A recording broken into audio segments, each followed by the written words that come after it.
أعوذ بالله من الشيطان الرجيم. بسم الله الرحمن الرحيم.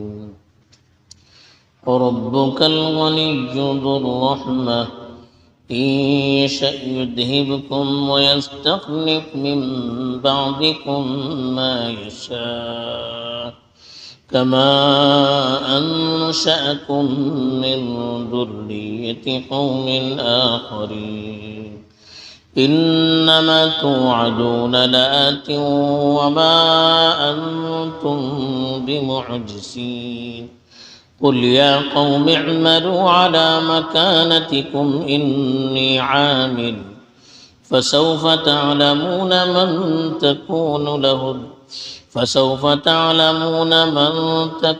له عاقبة الدار إنه لا يفلح الظالمون. الحمد لله والصلاة والسلام على رسول الله من والاه أما بعد. پیچھے جو آیات تلاوت کی گئی تھی ان میں تذکرہ تھا رسولوں کو بھیجنے کا اور ظالم بستیوں کی ہلاکت کا، اور یہ بھی بتایا گیا تھا کہ ہر انسان کو اس کے عمل کے مطابق مقام اور مرتبہ ملنے والا ہے۔ اب جو آیات تلاوت کی گئی ہیں ان میں خاص طور پر اللہ نے اپنی بے نیازی کا تذکرہ کیا ہے اور دنیا میں جو ہو رہا ہے اس میں اپنی رحمت کے کار فرما ہونے کو بھی بتلایا ہے۔ چنانچہ ارشاد ہے وَرَبُّكَ الْغَنِيُّ ذُو الرَّحْمَةِ، اور تمہارا پروردگار ہی بے نیاز اور رحم و کرم والا ہے۔ إِن يَشَأْ يُذْهِبْكُمْ، اگر وہ چاہے تو تمہیں ختم کر دے، وَيَسْتَخْلِفْ مِن بَعْدِكُمْ مَا يَشَاءُ، اور تمہارے بعد جسے چاہے وہ جانشین بنائے، پیچھے لے آئے۔ كَمَا أَنشَأَكُم مِّن ذُرِّيَّةِ قَوْمٍ آخَرِينَ، جیسا کہ ایک دوسری قوم کی نسل سے تمہیں پیدا کیا۔ اللہ نے اپنی شان بے نیازی کو بتایا کہ اللہ کی ذات بڑی بے نیاز ہے۔ کسی کے عبادت کرنے سے اللہ کی شان کوئی بڑھتی نہیں ہے، یا نافرمانی کرنے سے اس کی شان میں کوئی کمی نہیں آتی۔ رسولوں کو بھیجنے کا یہ مطلب نہیں ہے وہ جا کے بتائیں گے لوگ مانیں گے تو اللہ کی عزت بڑھے گی، بلکہ اللہ کی شان تو بڑی بے نیاز ہے، اس کو کوئی مطلب نہیں۔ پوری دنیا بن کر اس کی عبادت کرے تو اس کی شان میں کوئی اضافہ ہونے والا نہیں ہے۔ پوری دنیا مل کر اس کی مخالفت پر اتر آئے تو اس کی شان میں کوئی کمی آنے والی نہیں ہے، اس کا کوئی نقصان ہونے والا نہیں ہے، وہ ہماری عبادت کا محتاج نہیں ہے۔ پھر پوچھ سکتے پھر اللہ تعالیٰ رسولوں کو کیوں بھیجتا، تو اس کی صراحت کرتے ہوئے کہا ذو الرحمہ، وہ بڑی رحمت والا مہربان ہے، اپنی رحمت کو دکھلانے کے لیے اور اس کا دنیا میں اظہار کرنے کے لیے نبیوں کو بھیجتا ہے، شریعت کو بھیجتا ہے، ڈرانے والوں کو بھیجتا ہے۔ اسی رحمت کا نتیجہ ہے کہ باوجود گناہوں کے فوراً بستیوں کو ہلاک نہیں کرتا، نافرمان لوگوں کو بھی اپنی نعمتوں سے پوری طرح محروم نہیں کرتا، کھانا پانی دانا ہر چیز ان کے لیے مہیا کرتا ہے۔ یہ اسی رحمت کی نشانیاں ہیں، اسی لیے کہا ربک الغنی ذو الرحمہ،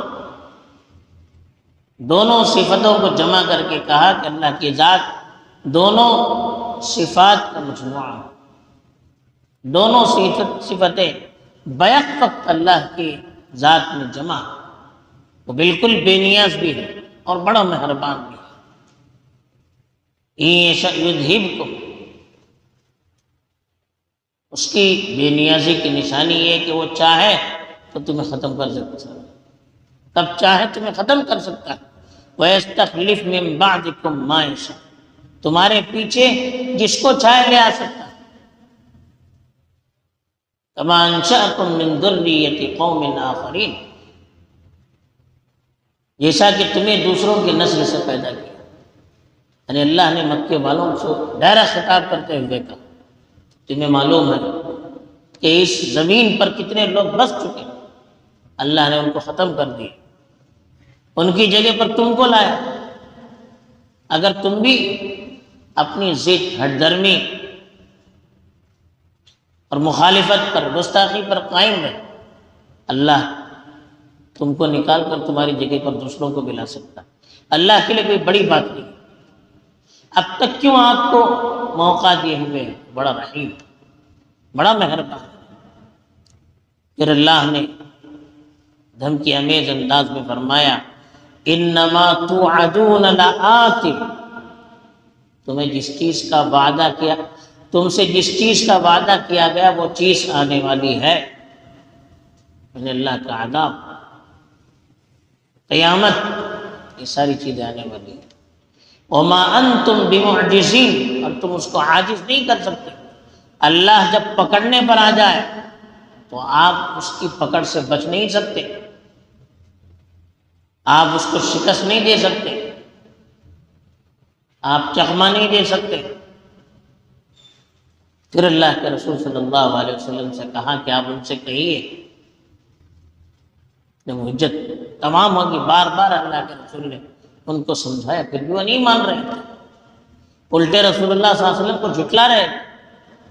تو اللہ کی طرف سے کہا گیا ان سے وارننگ دیجیے، کہیے ٹھیک ہے، قُلْ يَا قَوْمِ اعْمَلُوا عَلَىٰ مَكَانَتِكُمْ، آپ کہہ دیجئے کہ آپ قوم تم اپنی حالت پر قائم رہو، یعنی تم جو کرتے ہیں وہ کرتے رہو، انی عامل، میں بھی اپنی حالت پر قائم ہوں، یعنی جب تم میری بات نہیں مانتے ہو، اللہ کی شریعت کو قبول نہیں کرتے، ٹھیک ہے، تم جس حالت میں ہے اس حالت میں رہو، اپنے عمل پر قائم ہو۔ یہ ان کو اجازت نہیں ہے، دھمکی ہے، میں اپنی حالت پر قائم رہوں گا، میں اپنا عمل کرتا رہوں گا۔ فسوف تعلمون، تمہیں کچھ مدت کے بعد معلوم ہو جائے گا کہ من تکون له عاقبۃ الدار، کہ آخرت میں بہترین ٹھکانہ کس کا ہو۔ یہ دنیا ہی آخری فیصلہ گاہ نہیں، یہی سب کچھ انعام ملنے والا نہیں ہے۔ آپ کچھ مدت تک عیش کرتے ہو، مر کر جانا کہاں ہے؟ اللہ کے پاس جانا ہے۔ جب اللہ کے پاس جاؤ گے تب آپ کو معلوم ہوگا کہ جنت کا مستحق کون ہے، جہنم کا مستحق کون ہے، صحیح کون ہے، غلط کون ہے۔ اتنی مدت تک تم نے مخالفت کو اپنا سیوا بنا رکھا ہے، اور کچھ مدت صبر کیجیے، دیکھ لیں گے کون صحیح ہے کون غلط ہے، اس کا فیصلہ اللہ کے پاس۔ یہ دھمکی ہمیں انداز میں اللہ کے رسول صلی اللہ علیہ وسلم سے کہا، اللہ نے کیا فرما دیجیے، انہ لا یفلح الظالمون، اور کہا جو ظالم ہے یعنی مشرک وہ کامیاب ہونے والے نہیں۔ تو بہرحال ان آیات میں اللہ تعالیٰ نے اپنی شان بے نیازی کا اظہار کیا، اور اس وقت جو ڈائریکٹ مخاطب تھے مکے والے، ان سے خطاب کر کے قیامت تک آنے والے مخالفین سے اللہ نے اپنی بے نیازی کا اظہار کرتے ہوئے کہا کہ چاہوں تو چٹکیوں میں آپ کو ختم کر سکتا ہوں۔ پھر تاریخ کو یاد دلایا کہ پیچھے بھی ایسے ہی ہوا ہے، وہ سب ختم ہو گئے، ان کی جگہ پر دوسروں کو اللہ نے لیا، تم بھی کرو گے تمہارے ساتھ بھی ایسے ہی ہوگا۔ پھر تیسری بات جو بتائی کہ اللہ کا وعدہ ہو کر رہتا ہے، اس میں کوئی ٹال مٹول نہیں ہوتا۔ اور چوتھی بات یہ بتائی کہ اصل فیصلہ آخرت میں ہونے والا ہے، تو اس لیے آپ کو جتنا کرنا ہے اب دنیا میں کرتے رہیے، آخرت میں فیصلہ ہوگا۔ اللہ تعالیٰ ہمیں صحیح طور پر احکام کو سمجھ کر اس پر عمل کرنے کی توفیق دے۔